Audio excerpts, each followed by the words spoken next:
My name is Tetsu Akiyama from Waseda University, Japan, the Organization for Islamic Area Studies. I'm a researcher of that organization. The main of the event is to share the results of the modern history of Central Asia, researchers of Japan and Kazakhstan.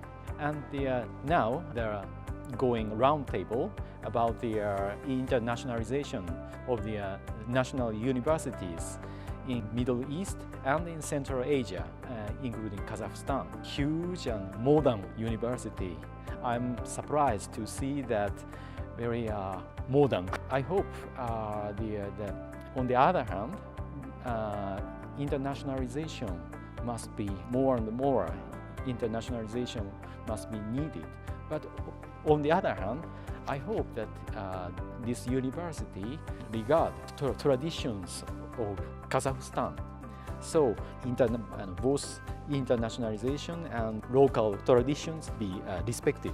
Today's meeting will give maybe young generations to our opportunity and possibility for the future collaboration for our joint research and workshops and conferences.